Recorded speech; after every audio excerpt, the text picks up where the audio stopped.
मत ही जाना, लौट जाना।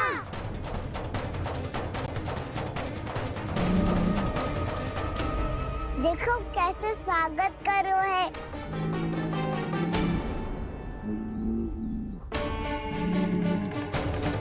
व्यर्थ ही भयभीत हो तुम सब।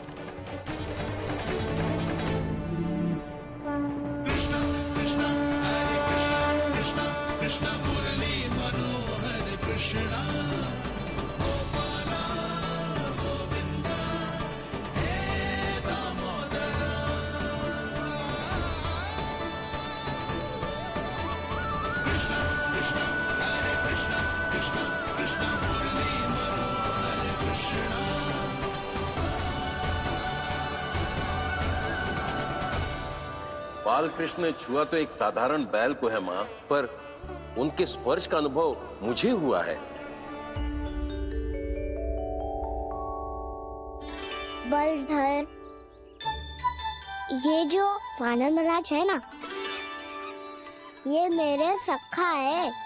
बहुत भूखे है ये, इसीलिए हम इनके लिए तनिक माखन देने आए हैं। हमारा साथ दोगे ना?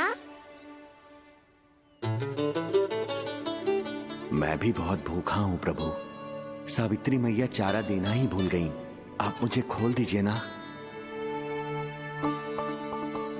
आप भी अपना कार्य निर्विघ्न कर लीजिएगा और मैं भी घास चर के अपनी भूख मिटा लूंगा।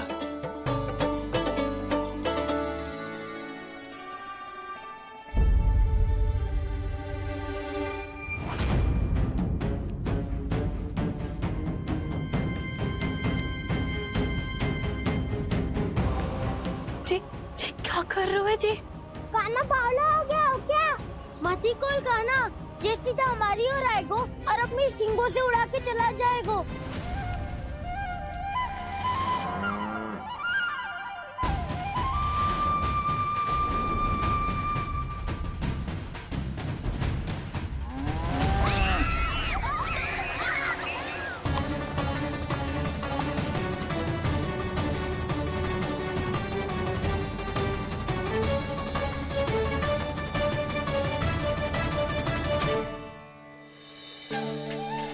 ये कैसे संभव है?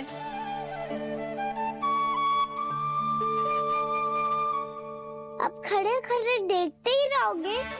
भीतर चलना है कि ना? तूने तो बलधर को भी अपनी टोली में मिला लियो का ना? भैया कहती है मैं बात विशेष हूँ, तो अपनी विशेषता दिखानी तो पड़ेगी।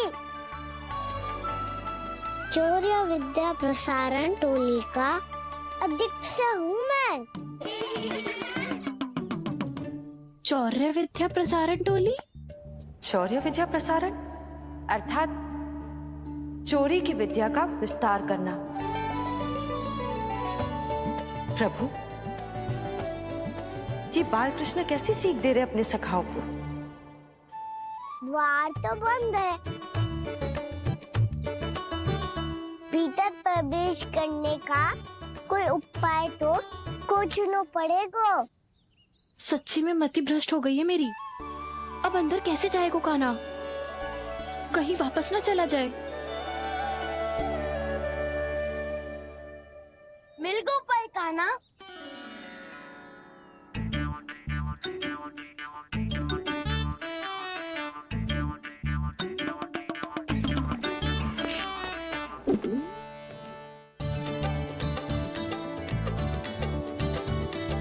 चलो भीतर प्रवेश करते हैं।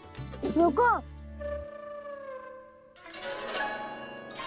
सीधे प्रवेश ना करते, पहले जांच पड़ताल करते हैं कि भीतर कोई है कि ना। पर सावित्री मौसी को तो हमने बाहर जाते देखा था, और कौन हो सकता है भीतर? ऐसे बार बलदर था, वैसे भीतर कोई और हो सकता है। नारायण, फिर तू ही जा, मैं ना जाऊंगा भीतर। माखन चुराना भी सरल ना है, सतर्क रहना पड़ता है। माता यशोदा यदि ये सब देख लें तो उनके मन को कितना दुख पहुंचेगा।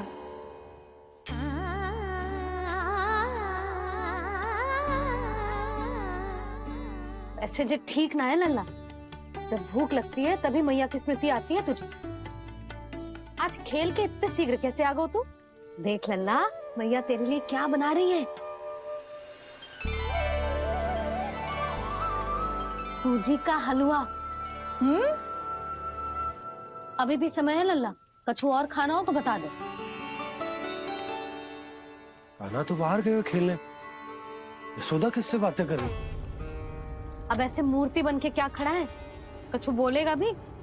ननराज जी,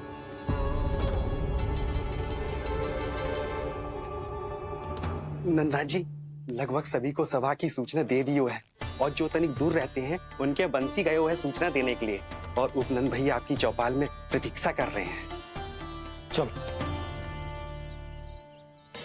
देख लल्ला, अभी क्षण भर पहले तो पीछे ही खड़ा था, कहाँ चला गया? देख लल्ला जी, लुक्का छिपी खेलने का समय ना है। चल मिलके नारायण को प्रसाद चढ़ाते हैं।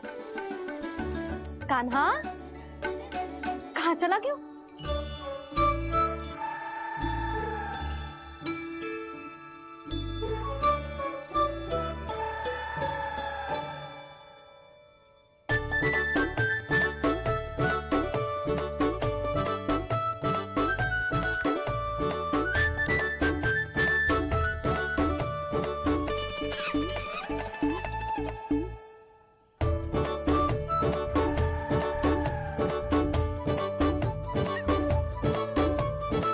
पशुओं से तो ऐसे बात कर रहे हो जैसे इनकी भाषा समझते हो।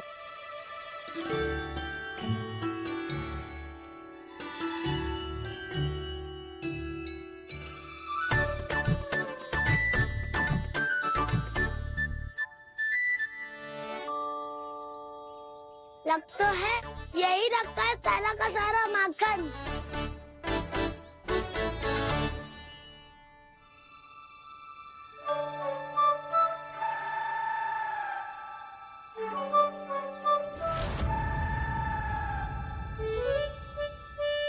कान्हा, मुझे प्रयास करने दे, मैं आसानी से कर लूंगा।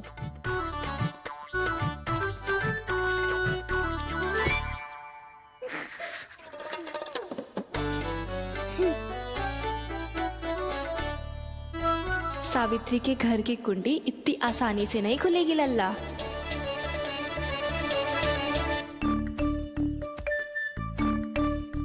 कहो तो मैं ही तोड़ दूं द्वार। ना ना, चिंता मत कर कान्हा, पीछे मुड़ के देख, सारा का सारा माखन ऊपर ही तो लटक रहो है।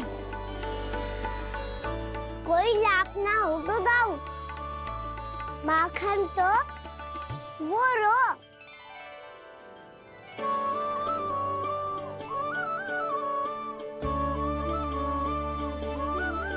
पर जे तो इतनी ऊपर है कि इसे उतारने के लिए हाथी बुलाना पड़ेगा। तो क्या अब हमें माखन ना मिलेगा?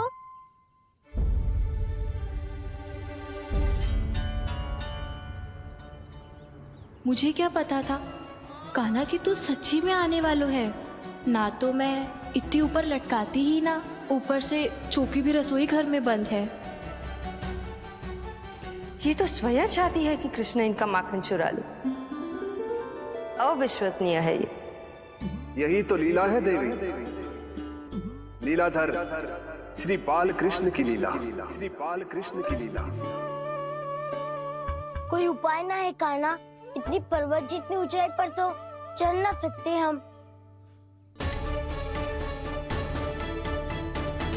चढ़ सकते हैं सखा, यदि हम ही पर्वत बन जाए तो कुछ भी कर सकते हैं। इतनी चतुराई कहाँ से लायो है जे?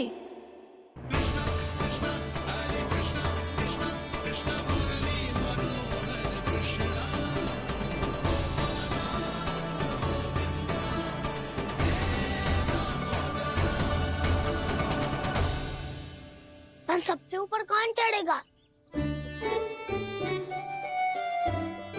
नाना मैं ना करूँगा, ये संभव ही ना है, मुझसे ना हो पाएगा। मैं चढ़ूंगा सबसे ऊपर।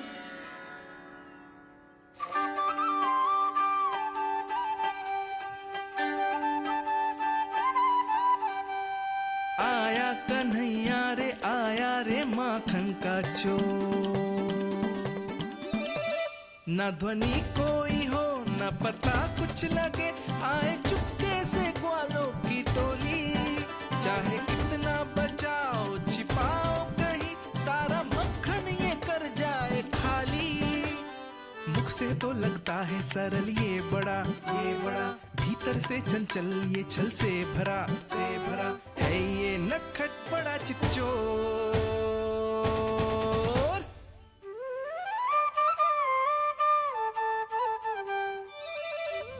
भोला भाला कान्हा है माखन का चोर, भोला भाला कान्हा है माखन का चोर, भोला भाला कान्हा है माखन का चोर, भोला भाला कान्हा है माखन का चोर।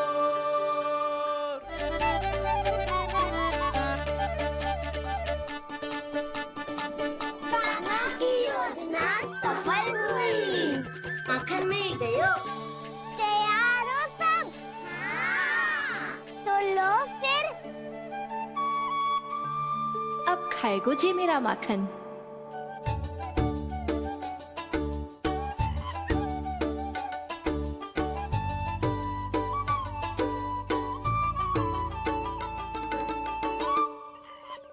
वानर बारात, सबसे पहले तो आप ही लो।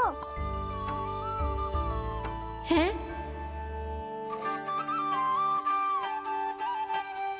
जिसकी जीभ अधिक लपलपाए वही सबसे पहले माखन खाए।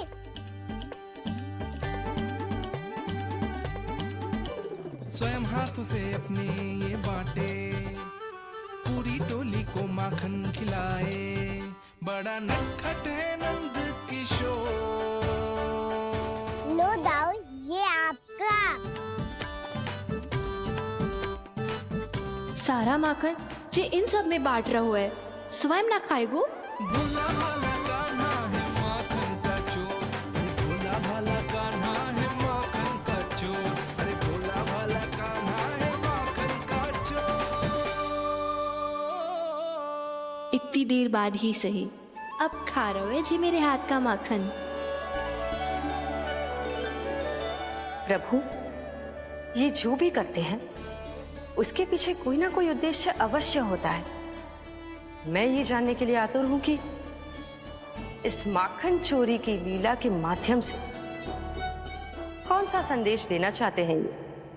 बस यही कि यदि कोई भक्त सच्चे हृदय से भगवान का स्मरण करे तो भगवान अवश्य आएंगे और अपने भक्तों के कर्मों को सुधारने की प्रक्रिया प्रारंभ कर देंगे।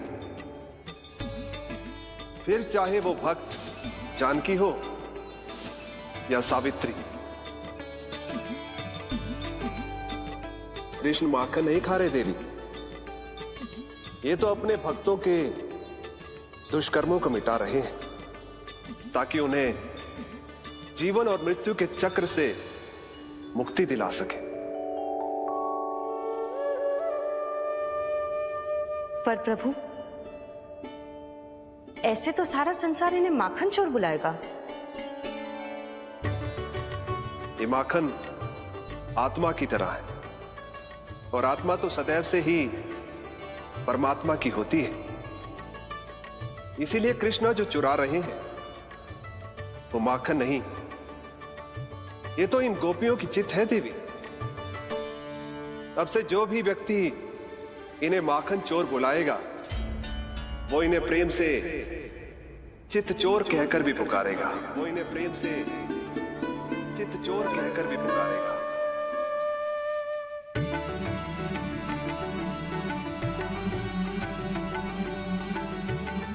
सही कहा आपने प्रभु, चित चोर तो है ये। इन्होंने केवल गोपियों का नहीं, अपनी मैया का भी चित चुराया है। कान्हा, देख लल्ला, अब सामने आ जा। लल्ला,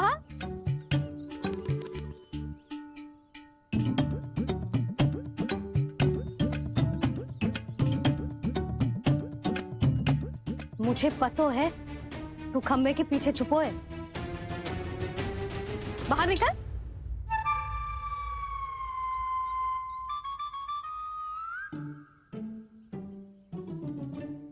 मैया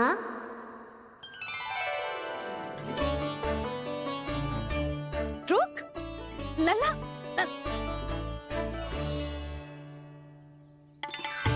ठीक है मत आ, मैं अकेले अकेले पूजा करने जा रही हूँ।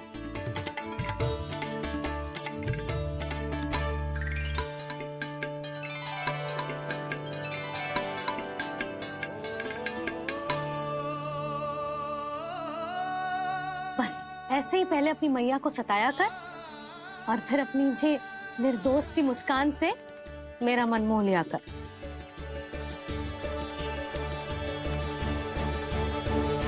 और चाहिए?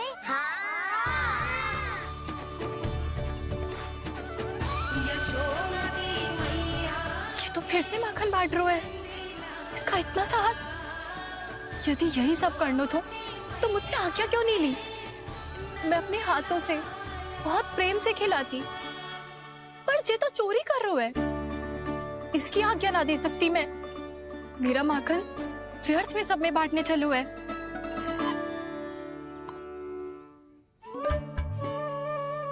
दो वानर महाराज और तनिक ले लो। सखा तो सखा, ये तो वानरों में भी बांटने लगू है। और चाहिए? नाना नन्ना है, भैया ने क्या कही थी? लोभ बहुत भयानक राक्षस है। पर कान्हा अभी तो गले तक ही गया है माखन। पूरे मटके छट कर गए और माखन अभी तक गले तक ही पहुंचा है। हाँ, तभी मेरी भी ना मिट्टी है। वसंता, इसे तुम ले लो।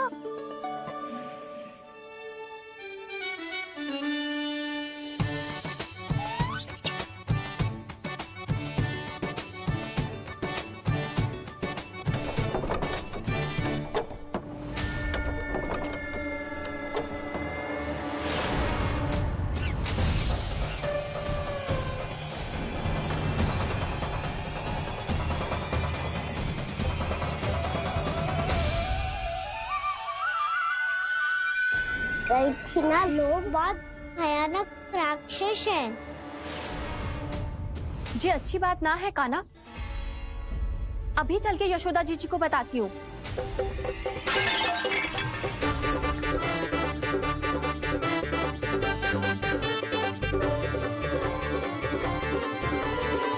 पर आप ही नहीं तो कही थी कि आप किसी को कछु ना बताती, बल्कि प्रसन्नता से खिलखिल जाती। जानकी के स्थान पर यदि कान्हा ने मेरे हाथ का माखन खाया हो तो मैं किसी को कुछ ना बताती, बल्कि प्रसन्नता से खिलखिल जाती। मैं तो मन में सोच रही थी, मुझसे बोल दिया था क्या? सच्ची बात तो ये है मौसी, ये वानर महाराज पूछे थे, इसीलिए।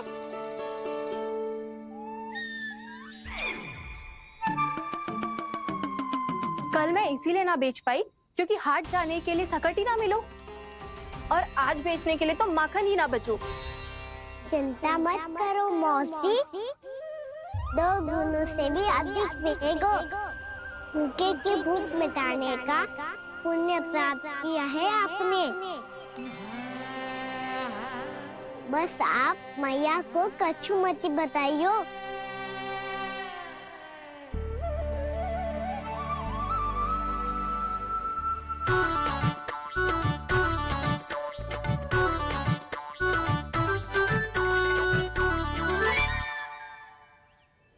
वैसे भी भूखे की सहायता करके मैं अच्छा कार्य ही तो कर रहा था, है ना? कान्हा, मौसी अब सब गए, मैं भी जाऊं? किसकी भलाई कर दे कब किस बहाने, कान्हा की लीला तो कान्हा ही जाने। भाग्य,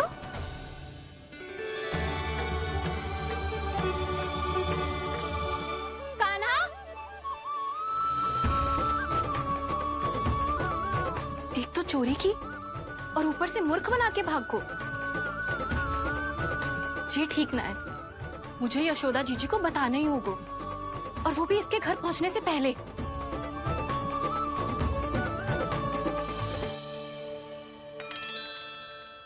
अरे पल्लू मत खींच, तनिक रुक जा, दे रही हूँ, पूजा तो करने दे।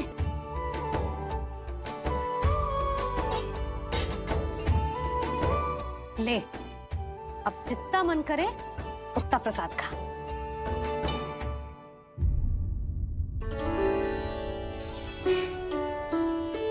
या तो मैं सच्ची बावली हो गई हूँ कि मुझे हर समय कान्हा दिखता रहता है, या फिर मेरा लल्ला कुछ अधिक ही विशेष है कि मेरे साथ ना होके भी सदैव अपनी मैया के साथ ही रहता है।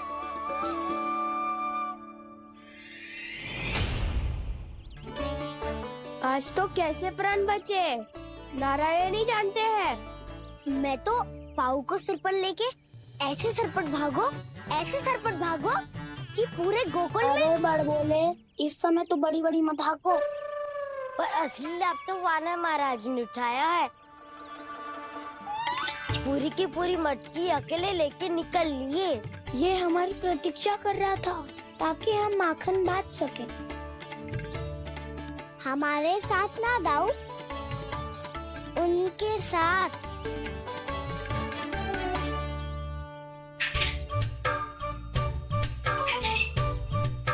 मैं समझ गो कान्हा, एक ना सभी जानवरों की भूख मिट जाए, इसलिए गया था तू सावित्री मौसी के यहाँ माखन चुराने। इससे पहले कि वो हमारे यहाँ पहुँच जाए, हमें घर पहुँचना होगा दाऊ, चाहे कछु हो जाए, पर देरी ना होनी चाहिए। इससे पहले के बहुत समय बीत जाए, हमें ये समझना होगा कि लोभ आदमी की बुद्धि को भ्रष्ट कर दे, तो हमारे सोचने समझने की क्षमता को नष्ट कर दे। तो बहुत समय पहले की बात, एक साधु था, वो सुनसान घने जंगल में रहकर साधना करता था। ब्रह्म ज्ञान को प्राप्त करने ही वाला था कि अचानक से एक दिन उसे एक सुनहरी बिल्ली दिखाई थी। उसने उसे देखो तो सोचो कि ये तो बहुत सुंदर है, इसे तो मेरे पास रहना चाहिए, और उसने उस बिल्ली को अपने पास रख लिया। फिर उसने सोचो कि इसे तो दूध की आवश्यकता होगी और उसके लिए गाय की, तो उसने एक गाय भी रख ली। अब गाय को चारे की आवश्यकता होगी और चारे के लिए भूमि की। नारायण की कृपा से भूमि का प्रबंध भी हो गयो। अब भूमि को जोतनो है, चारा उगानो है, चारा काटनो है, और उसे गाय को खिलानो है। गाय को खिला के उसे दूध निकालनो है, और दूध निकाल के बिल्ली को पिलानो है। कार्य बढ़ गो। अब उसे लगो कि सहायता के लिए 2 जोड़ी हाथ और होने चाहिए, तो उसने विवाह भी कर लियो।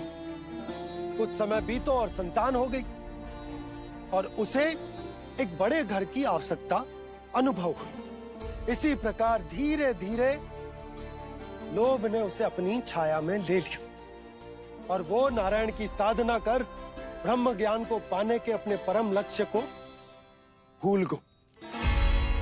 फिर अनेक वर्ष बीतने के पश्चात उसकी अपने गुरु से भेंट हुई। पहले तो उन्होंने उसे पहचाना नहीं, और पहचानो तो उनने कही कि एक बार,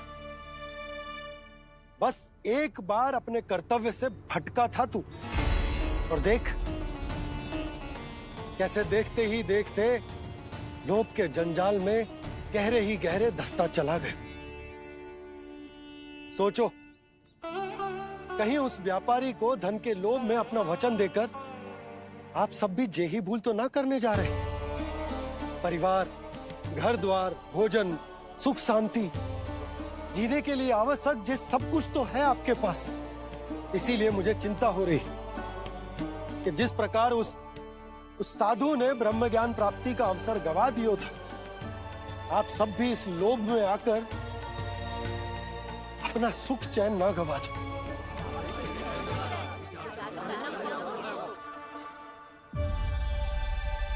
लग तो है बात सबको समझ आ रही है।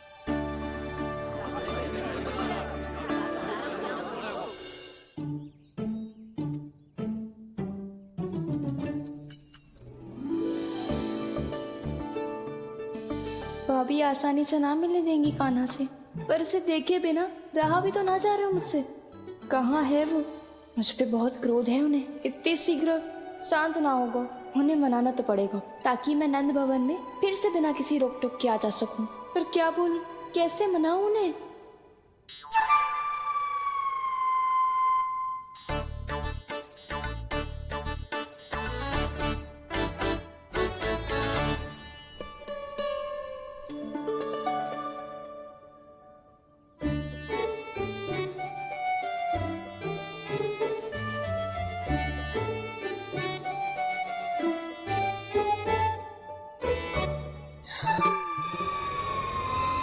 वाह, जिसने मेरे लल्ला पर चोरी का आरोप लगायो, वो ही आज मेरे घर में चोरी चोरी प्रवेश कर रही है। नाना भाभी, ऐसी कोई बात ना है।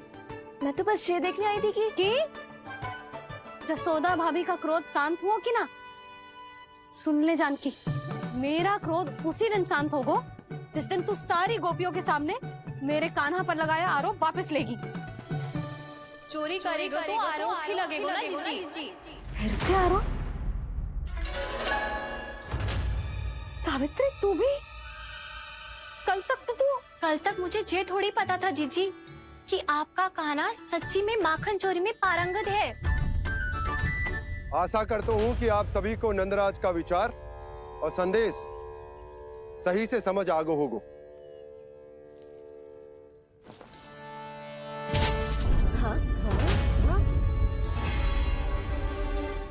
सिक्कों की खनक बता रही है कि पोटली कितनी भारी है। एक ही दिन में कितने धन पा गई जे। हमें भी इससे अधिक धन अर्जित करना होगा, तभी तो हम अपने उज्जवल का भविष्य उज्जवल कर पाएंगे। पहली बार कछु बुद्धि की बात की है तूने। नंदराज, हमारे मन में आपका बहुत सम्मान है, पर हम जो करना चाह रहे हैं वो लोभ ना है, वो तो विकास है। हाँ नंदराज, हम अपना और अपने संतानों का भला बुरा सोचे बिना कब तक अपना जीवन इस प्रकार जीते रहेंगे? फिर पिछले 4 वर्षों से हमने आपको कर भी तो ना दियो है।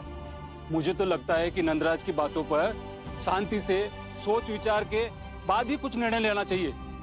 ऐसा मौका बार बार ना दो। नहीं, हमें सोच विचार कर निर्णय लेना है सबने।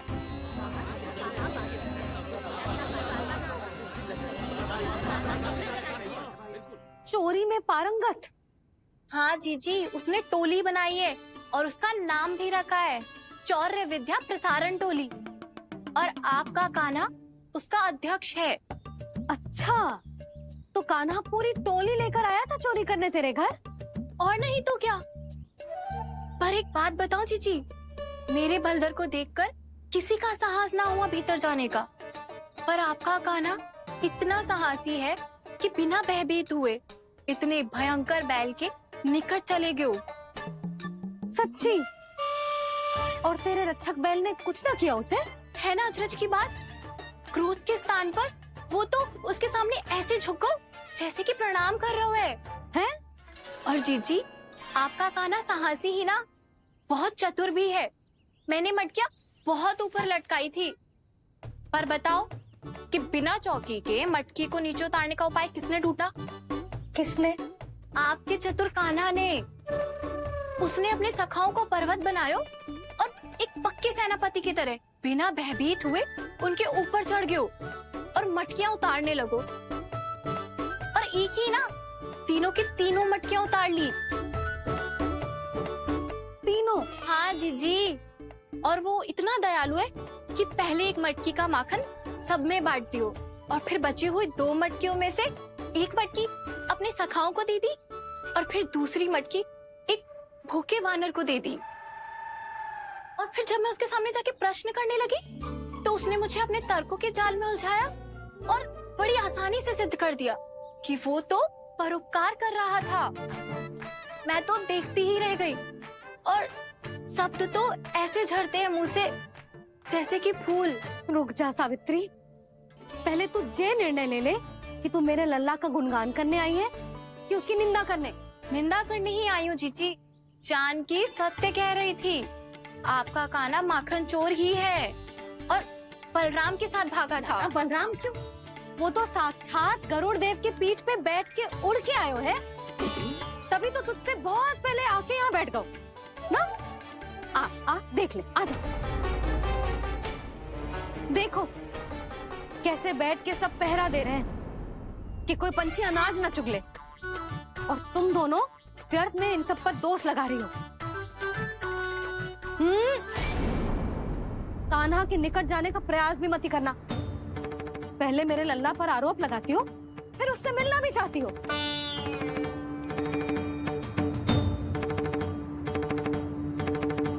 पर जीजी चोरी, अरे उसे तो चोरी का अर्थ भी ना पता होगा। तुम दोनों को नारायण का भय भी ना है क्या? हाँ, मेरे लल्ला पर आरोप लगाने से पहले तुम दोनों को लज्जा ना आई? हे नारायण, अब आप ही बताओ मैं क्या करूं। लग तो है किसी की घोर दृष्टि लगी है कि बार बार मेरे लल्ला पर आरोप लगते हैं।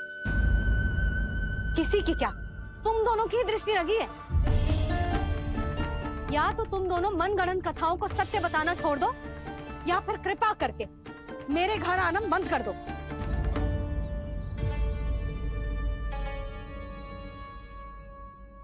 अब दोनों मुंह क्या ताक रही हो? हाँ, जाओ यहाँ से। और तुम दोनों नंद जी की सभा में क्यों ना गई? हाँ?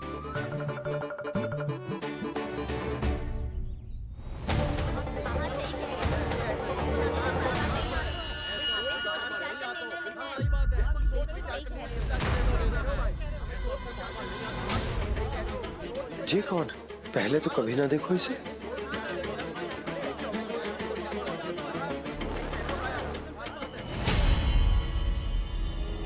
कहाँ को? बस करो।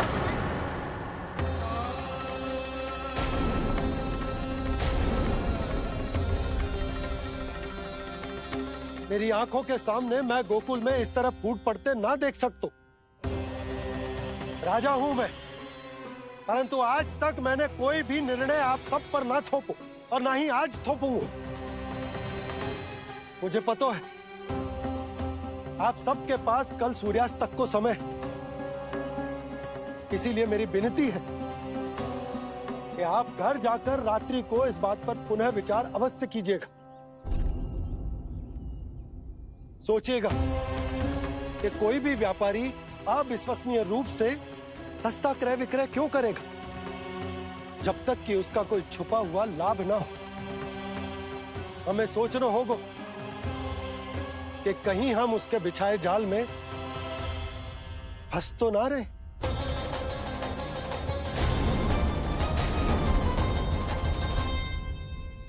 बच गए भैया, जैसे तैसे ही सही, पर समय से पहले पहुंच ही गए हो। सावित्री मौसी तनिक सी बात को इतना बड़ा चढ़ा के बोल रही थी जितना उज्जवल भी ना बोलतो।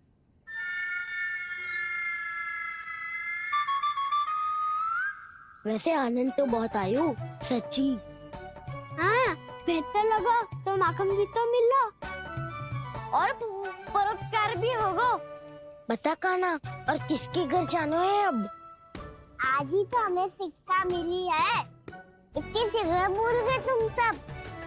लोग के चक्कर में पड़ोगे तो फंसोगे। लोग के चक्कर में पड़ोगे तो फंसोगे।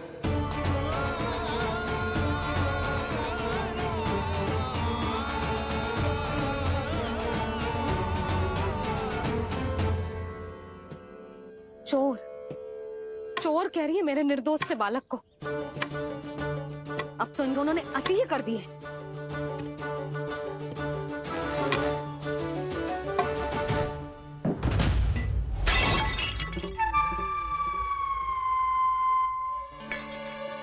से भी अभी फूटना था।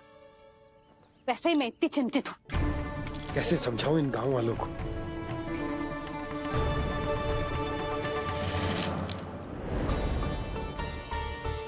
कोई समझने को तैयार ही ना है।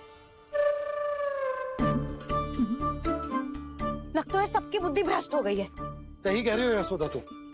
मुझे तो लगता है कि सोचना समझना ही छोड़ दिया सबने। अनेकों तर्क देके समझा दियो, सिद्ध कर दियो, पर इनकी मोटी बुद्धि में कछु आतो ही ना है। यशोदा, तुम तो तर्क की कह रही हो, मैंने तो उदाहरण देकर समझाने को प्रयास किया, पर अपनी बुद्धि के आगे कछु ना समझ में आ रहा इन गांव वालों को। क्या सारे के सारे गांव वाले मेरे लल्ला पर आरोप लगा रहे हैं? जी क्या कह रही हो तुम? मैं तो गांव वालों की बात कर रहा हूँ जो नारायण के नाम पर वचन देकर उस अपरिचित व्यापारी को अपने दूध, दही, घी, माखन सब देने को तैयार है। लो कर लो बात। मैं गोपियों की बात कर रही हूँ जो लल्ला पर माखन चोरी का आरोप लगा रही हैं। और आज तो सावित्री ने भी लल्ला को माखन चोर कह के पुकारो है।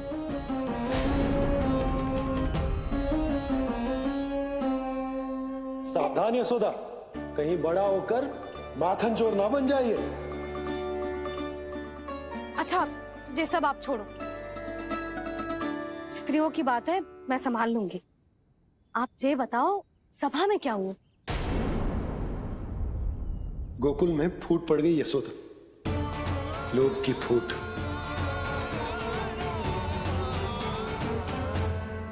अरे रुको रुको रुको, व्यापारी जी रुकिए रुकिए। नंदराज ने प्रयास तो बहुत किया था व्यापारी जी, पर कुछ व्यक्तियों को छोड़ करके किसी के कान पे जूं तक नहीं रेंगी। इसका अर्थ फूट पड़ चुकी है लोभ की वजह से। बहुत ही शुभ समाचार लाए हो गुप्तचर। अब शीघ्र ही दिखेगा लोभ का चमत्कार।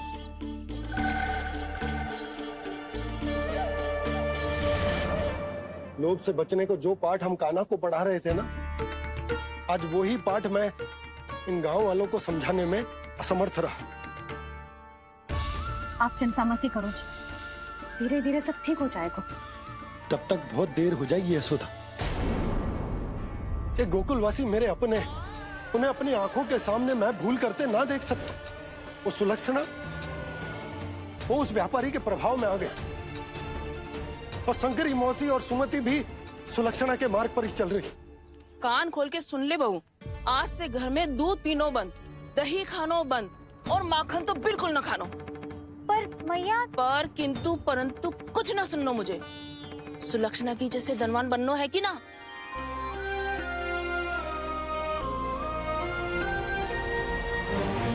तो फिर जैसा मैं कहती हूँ वैसा कर, तभी तो अधिक से अधिक दूध, दही, माखन बेचकर अधिक से अधिक धन अर्जित कर पाएंगे हम। सुलक्षणा को उस व्यापारी की तरह धनवान बनना है और शंकरी मौसी को सुलक्षणा की तरह। ऐसे तो पूरा गांव ही लोभ में पड़कर कल उस व्यापारी के पास पहुंच जाएगा। अब तो फिर स्त्रियों को मुझे अपने ढंग से समझाना पड़ेगा। अब गोकुल वासियों को चाहे कोई भी कितना भी समझा ले, बुझा ले, ज्ञान बांटे, उन्हें केवल एक ही भाषा समझ में आएगी, लोभ की भाषा। लगता है आपके पास बहुत उत्तम योजना है व्यापारी जी। सब झटक लूंगा।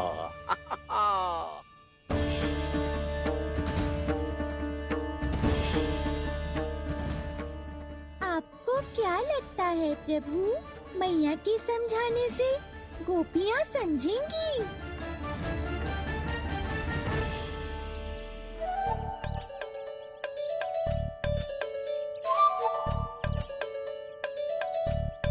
कान्हा, और कितनी प्रतीक्षा करवाएगो? अब बता भी दे, माखन चुराने किसके घर जाना है? इतना आसान ना है निर्णय करना, समय लगता है, सोच विचार करना पड़ता है। पर ये निर्णय किया कैसे जाए पता है मुझे। लगता है ये निर्णय करना पड़ेगा कि बजना कैसे।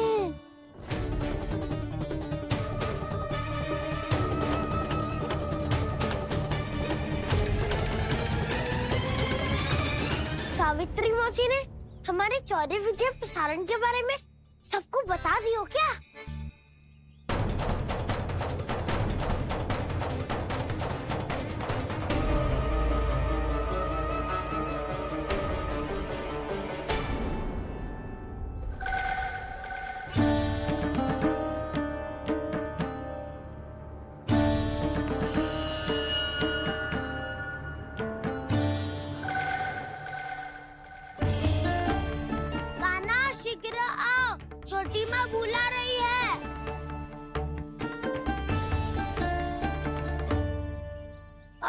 भी पड़ेगी और कुटाई भी होगी। चौरी विद्या प्रसारण कल ही आरंभ हुआ था और आज ही समाप्त हो जाएगा।